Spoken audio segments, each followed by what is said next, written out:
तो दोस्तों अब हम लोग पार्ट 3 देखने वाले हैं और आज के इस वीडियो में दोस्तों हम लोग सारे जो है कोर इंटरव्यूज क्वेश्चन देखेंगे।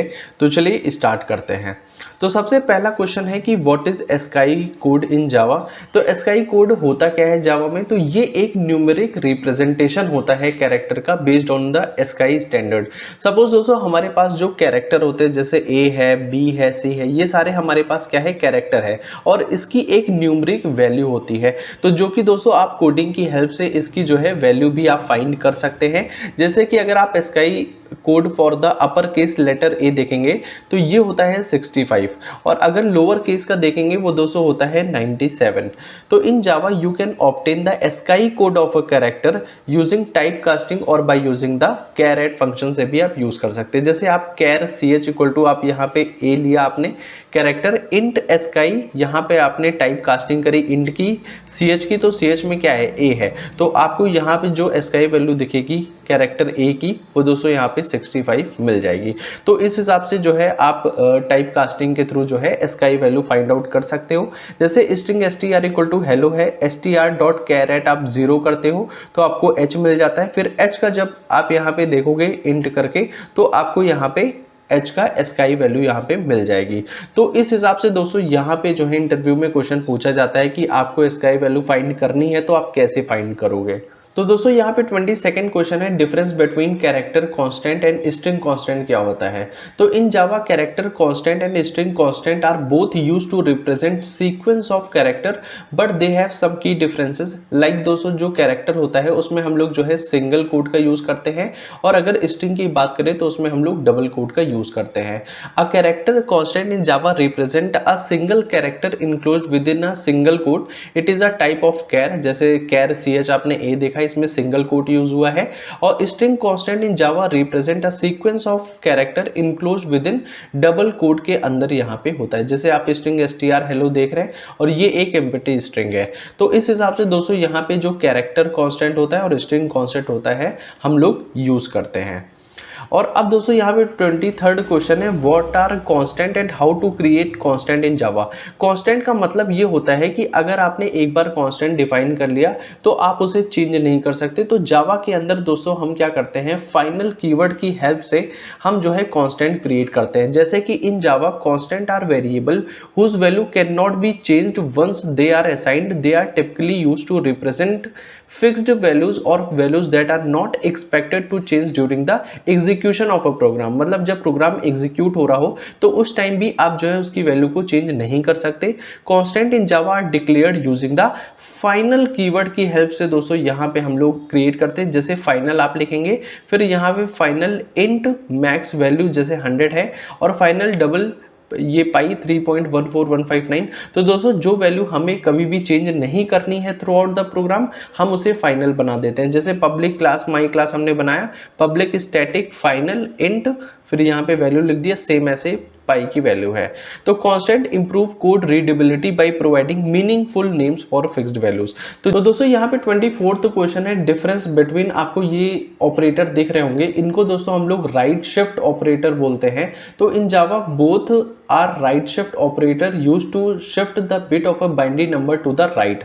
अब जैसे दोस्तों ये वाला जो राइट शिफ्ट ऑपरेटर है, अब दोस्तों ये करता क्या है, सपोज यहाँ पे मैंने 8 का बाइनरी डिजिट लिखा है, ठीक है। 8 का बाइनरी डिजिट क्या होता है, यहाँ पे 4 बार 0 आप लिखिए 1, उसके बाद 000, ये हमारा 8 है। अब यहाँ पे ये बोला है राइट शिफ्ट बाई 2। अब राइट शिफ्ट मतलब राइट हमें करना है 2 बार शिफ्ट, तो यहाँ पे जब हम 2 बार शिफ्ट करेंगे तो 1 हमारा यहाँ पे आ जाएगा।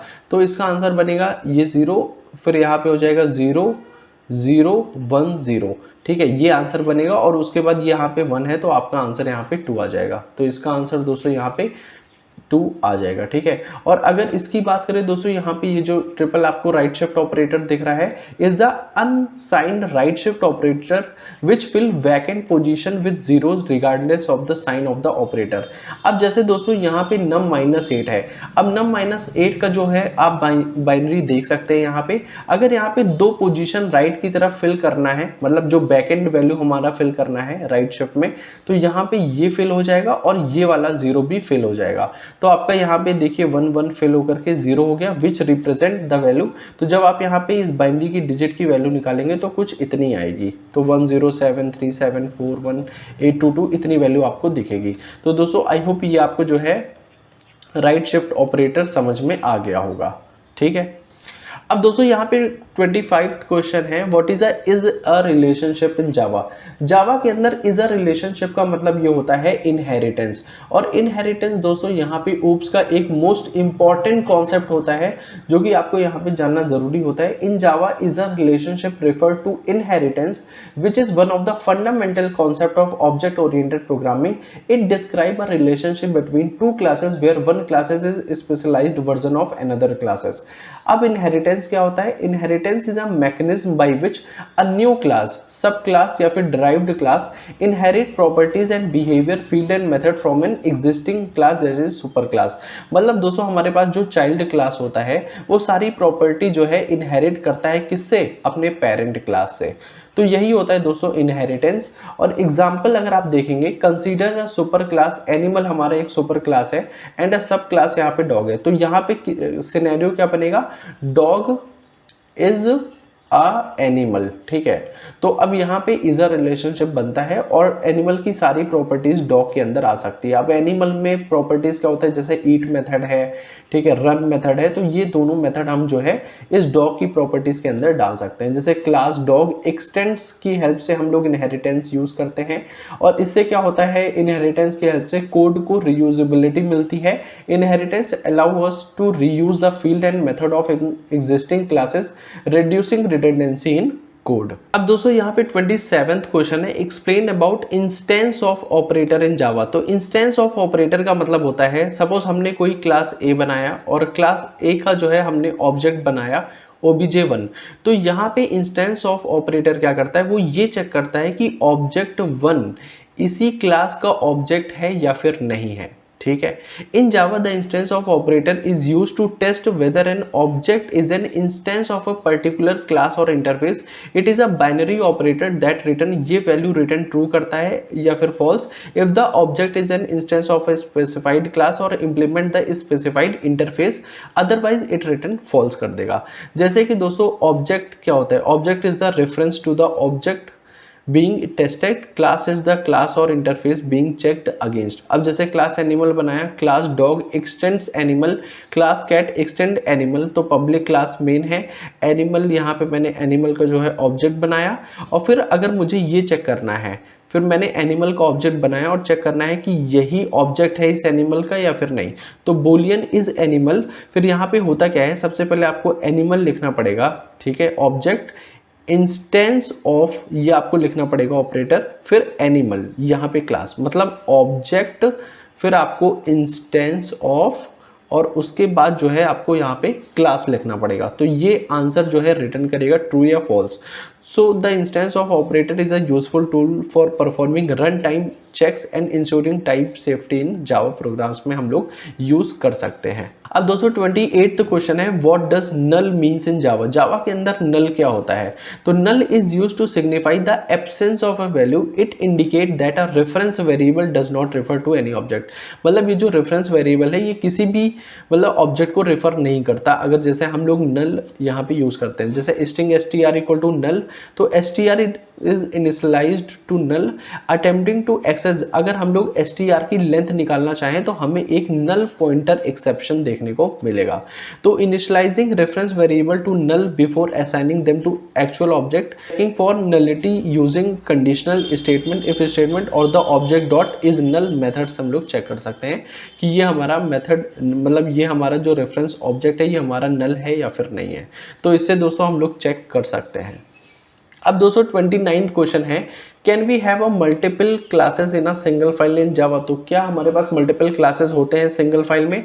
तो in Java you can have multiple classes in a single file but with कुछ रेस्ट्रिक्शंस होती हैं। जैसे आपको उस फाइल के अंदर एक क्लास को तो दोस्तों यहाँ पे आपको पब्लिक बनाना पड़ेगा और the name of the Java file must match the name of the public class file in the file, ठीक है, मैच करना चाहिए।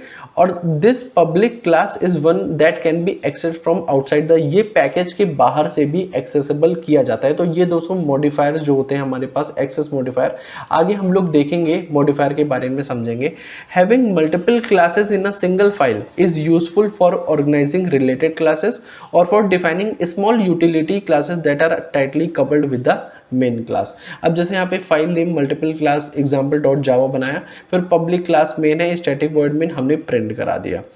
तो the main class is declared as public and the file is named multiple class example dot Java to match the name of the public class. ठीक है, तो हमें match भी करना होता है पब्लिक क्लास से। तो हम जो है मल्टीपल क्लासेस सिंगल फाइल में डाल सकते हैं, लेकिन एक जो है क्लास को आपको पब्लिक बनाना पड़ेगा जो आपके आउटसाइड द पैकेज से भी जो है एक्सेसिबल किया जा सकता है। अब दोस्तों यहाँ पे 30th क्वेश्चन है, what all access modifier are allowed for top classes के लिए कौन से एक्सेस मॉडिफायर्स यहाँ पे अलाउड होते हैं? तो दो होते हैं दोस्तों, पब्लिक एंड डिफॉल्ट। ये दोनों जो है हमारे पास होते हैं।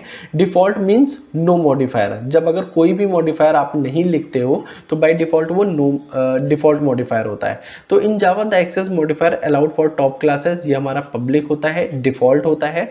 ठीक है, और इसे package private class can only B accessed by class in the, ये सेम पैकेज में ही एक्सेसिबल होता है। तो अभी जब हम लोग आगे देखेंगे एक्सेस मॉडिफायर के बारे में तो हम समझेंगे कि ये डिफॉल्ट मॉडिफायर कैसे काम करता है। अब जैसे यहाँ पे पब्लिक क्लास है, क्लास मेथड एंड मेथड्स है, मेंबर्स एंड मेथड, और यहाँ पे पैकेज प्राइवेट हम बनाते हैं। ठीक है, जो मीन्स डिफॉल्ट एक्सेस होता है, अगर हम कुछ भी हम इससे पहले यूज नहीं करते, मतलब default modifier. Use the appropriate access modifier based on the desired visibility and encapsulation of the class if the class needs to be accessed from outside the package use public. तो अब यहाँ पे कौन कौन से, जैसे पैकेज के बाहर से हमें एक्सेसिबल करना है तो हमें उसे पब्लिक बनाना पड़ेगा क्लास को। ठीक है, और हम डिफॉल्ट कब यूज करते हैं, डिफॉल्ट मतलब with in the same package ही आप यूज कर सकते हैं। तो ये सारी चीजें हम लोग जो है आगे देखेंगे।